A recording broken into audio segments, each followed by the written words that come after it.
Hello everyone, good evening all of you. आप सब कैसे हैं? आई होप आप सब अच्छे होंगे। Welcome to once again this channel.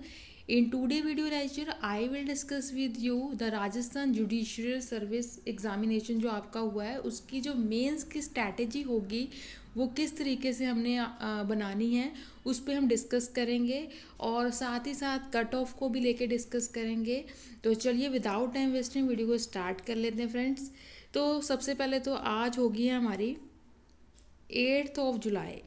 ठीक है फ्रेंड्स, आज 8 जुलाई हो गई है और मैं आपके साथ डिस्कस करूँगी जो राजस्थान का आपने एग्ज़ाम दिया है, राजस्थान जुडिशियल सर्विस जो है उसकी मेंस की क्या स्ट्रैटेजी होगी वो हम आज इस वीडियो में डिस्कस करेंगे। फर्स्ट ऑफ ऑल मैं आपको बता दूं कि देखिए, सबसे पहले तो सब बच्चे डायलिमा में हैं। जिनका अच्छा हुआ है तो वो तो अपनी मेंस की प्रिपरेशन में ऑलरेडी लग चुके हैं, but some students are in dilemma कि उनका होगा या नहीं होगा। इस मेंस की स्ट्रैटेजी से पहले मैं उसको डिस्कस कर लेती हूँ, देन कि वो फोकस कर सके मेंस की स्ट्रैटेजी पर। तो सबसे पहले हम डिस्कस करेंगे कि क्या कट ऑफ जाएगी। तो सबसे पहले आप देखिए कि आपको सारे फैक्टर्स को एनालाइज करना होगा।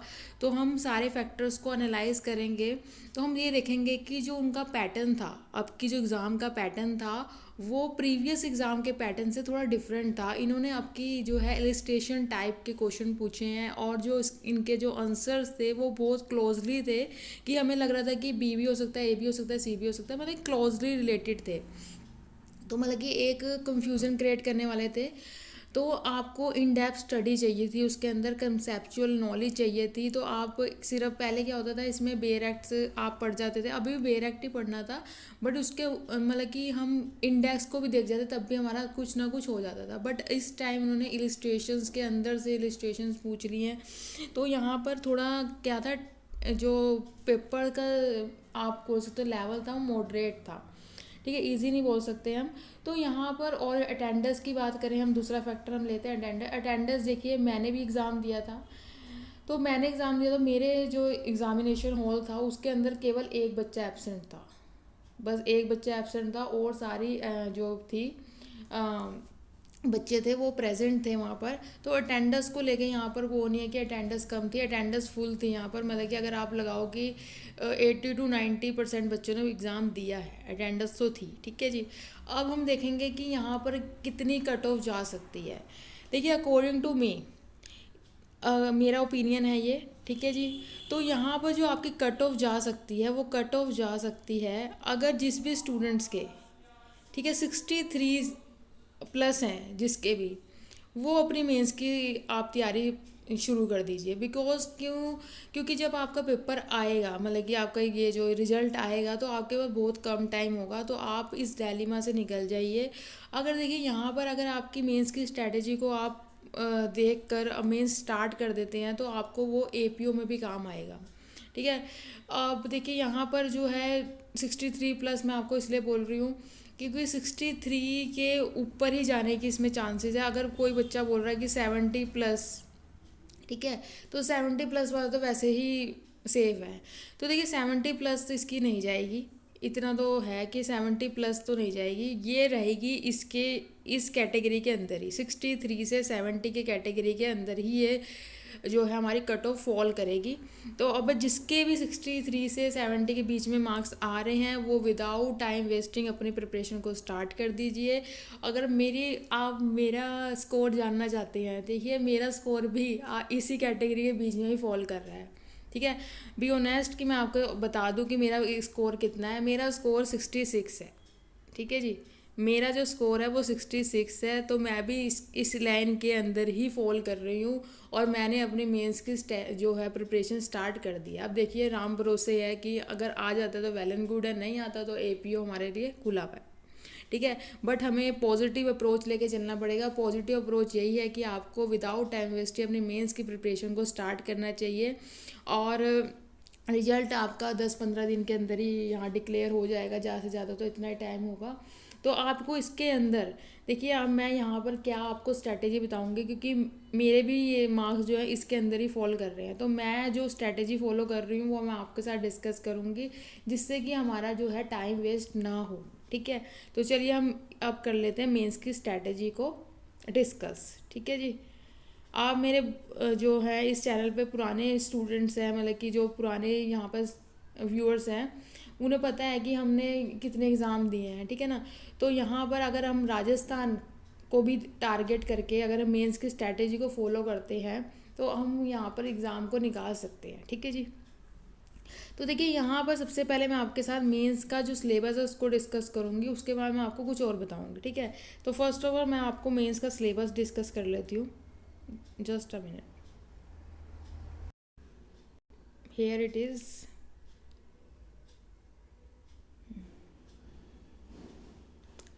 देखिए जी, ये आपके सामने मेंस का सिलेबस है। ठीक है जी। यहाँ थोड़ा से बड़ा कर लेते हैं। तो देखिए, पेपर 1 पेपर 2 ये सब आपके पास होगा सिलेबस। आई थिंक आपके पास सबके पास सिलेबस होगा। बट आज मैं आपके साथ क्या डिस्कस करना चाह रही हूँ, देखिए, जब तक आपका रिजल्ट नहीं आता है तो आपने क्या करना है। ठीक है। डेलीमा में सारे बच्चे हैं जो भी 60+ हैं, वो डेलीमा में है। मैं उसको कुछ नहीं कह सकती, क्योंकि ह्यूमन टेंडेंसी है कि आपको डेलीमा में हो सकते हो, क्योंकि आप किसी का भी सुन रहे होंगे तो वो कह रहा होगा 72 है, 73 है, 74 है, 75 है, 76 है, यहाँ तक कि 80 वाले बच्चे भी आप सुन रहे होंगे। बट ट्रस्ट में आपकी ये जो है कट ऑफ इतनी नहीं जाएगी। आपकी आप अपने ऊपर बिलीव रखिए और ये देखिए कि आपकी जो कट ऑफ है आपके मार्क्स उसके अंदर आ जाएंगे। ठीक है ना। आपको ये देख के तैयारी करनी है। तो सबसे पहले हम देखेंगे। ठीक है जी। देखिए, लाइफ में पॉसिबल होता है सब कुछ जब आप पॉजिटिव अप्रोच रखते हैं। अगर आप नेगेटिव अप्रोच लेके चलेंगे तो हमेशा आपके साथ नेगेटिव ही होगा। अगर आप इस टेंडेंसी को अपनाते हैं ना कि मैं पॉजिटिव ही सोचूंगा और मेरे साथ पॉजिटिव होगा, तो ट्रस्ट में आप बिलीव करिए कि आपके साथ पॉजिटिव ही होगा। ठीक है। तो आपके साथ पॉजिटिव होगा। अगर आपके मार्क्स इस कैटेगरी में जो मैंने आपको बताया है 63+ बन रहे हैं, तो आपको पॉजिटिव अप्रोच अपने अंदर लेके आनी होगी। और आप ये देखिए कि आप मेरे को मैसेज करके खुद बताएंगे कि मैम मेरा हो गया है, क्योंकि मैंने पॉजिटिव अप्रोच रखी थी। मैंने यही अपने दिमाग को आपने ये देना है कि भाई मेरा कट ऑफ में आ रहा है नाम, मेरा कट ऑफ में नाम आ रहा है और मैं मेंस की तैयारी में लग गया हूँ। ठीक है। आपको यही देनी है अपनी इन्फॉर्मेशन अपने ब्रेन को। तो चलिए हम मेंस की देख लेते हैं। देखिए, मेंस के अंदर आपको ये सारे के सारे जो है आपके सामने जो मैंने आपको डिस्कस, ये देखिए ये सिलेबस है ना आपके पास मेंस का। तो ये मेंस का सिलेबस आपके सामने है। तो आपको स्टूडेंट क्या करना है, अभी अभी हमारा सिलेबस जो हमारा रिजल्ट नहीं आया है, तो आप सबको ये करना है कि यहाँ पर जजमेंट राइटिंग आती है। ठीक है। सिविल में भी आती है, क्रिमिनल में भी आती है। तो यहाँ पर आपको इस time without time wasting judgement writing को अपना टाइम देना है, क्योंकि यहाँ जजमेंट राइटिंग बहुत इंपॉर्टेंट रोल अदा करती है। तो जजमेंट राइटिंग आप क्रिमिनल की भी और सिविल की भी अपनी जो उसका एक फॉर्मेट है उसको आप प्रिपेयर कर लीजिए, लिख लिख के उसको प्रिपेयर कर लीजिए, क्योंकि फॉर्मेट के नंबर मिलते हैं और जो सेक्शंस होंगे वो तो आपको उसी टाइम आइडेंटिफाई करने होंगे किस सेक्शन में उसने पूछा है। ठीक है। स्पेसिफिक रिलीफ एक्ट से पूछते हैं वो। ठीक है। अगर सिविल में ले लीजिए, और क्रिमिनल में तो आईपीसी के सेक्शंस की पूछ लेते हैं वो। ठीक है। तो आपको प्रीवियस ईयर पेपर को एनालाइज करना होगा। First of all previous year paper को एनालाइज करके अगर आप मेरे को बोलेंगे तो मैं कमेंट बॉक्स में बता देना, तो मैं इसमें एक एनालाइज करके आपको बता दूंगी कि सिविल में कौन से जो टॉपिक है इंपॉर्टेंट है और क्रिमिनल में कौन से टॉपिक जो इंपॉर्टेंट है जजमेंट राइटिंग के। तो आप मुझे बता दीजिएगा।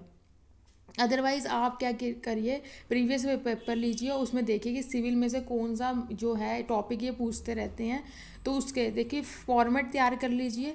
अब यहाँ पर सेकंड काम आपने क्या करना है, जब तक आपका रिजल्ट नहीं आता है तो सेकंड काम आपने करना है, आपने ऐसे तैयार कर लेने हैं। देखिए, ऐसे यहाँ पर आते हैं 50 मार्क्स, आई थिंक 50 मार्क्स के आते हैं ना। हाँ जी, 50 मार्क्स के ऐसे आते हैं। तो आपको ऐसे भी तैयार कर लेने हैं। तो आपको ये काम कर लेना है जिससे कि आपका 50% जो है सिलेबस हो जाएगा। जब आपका रिजल्ट आ जाएगा तब आपको अपने ये टॉपिक्स जो हैं अपना सिलेबस है और उसे आपने स्पीड अप कर देना है, उसको तैयारी करनी है। तो आपका ये तो आपका सिलेबस हो ही जाएगा ना। आपको जजमेंट राइटिंग पे ध्यान नहीं देना होगा जो उस टाइम ज़्यादा, ना आपको ऐसे पे ध्यान देना होगा। तो आपको लो सब्जेक्ट को ही पढ़ने होंगे जब, ठीक है। तो इस टाइम को आप यूटिलाइज कीजिए और इस टाइम आप जजमेंट राइटिंग, देखिए जजमेंट राइटिंग अगर आप जज बनने जा रहे हो तो यू हैव टू राइट कि आपको जजमेंट राइटिंग तो आनी ही आनी चाहिए। तो आपको जजमेंट राइटिंग जब आ जाएगी तो यहाँ पर आपका जो 30 मार्क्स या 20 मार्क्स वो हो जाएंगे, सिक्योर हो जाएंगे। तो यहाँ पर जजमेंट राइटिंग को इम्पोर्टेंस देनी है। फिर हमने एस्से को इम्पोर्टेंट देनी है। एस्से हमारे 50 मार्क्स का है, इंग्लिश के अंदर भी और हिंदी के अंदर भी। तो हिंदी और इंग्लिश के एस्से हमने तैयार कर लेने हैं और जजमेंट राइटिंग को तैयार कर लेना है। देन जब हमारा रिजल्ट आ जाएगा तो हमने अपने लो के सब्जेक्ट्स के ऊपर फोकस करना है और बस हमारा हो जाएगा सिलेबस। आई होप आपको समझ आया होगा। आपको अच्छा लगी होगी तो इसे लाइक कर दीजिएगा और कोई आपको कमेंट होगा तो आप कमेंट करके कमेंट बॉक्स में पूछ सकते हैं। I will definitely give you answer your query. Okay, have a nice day.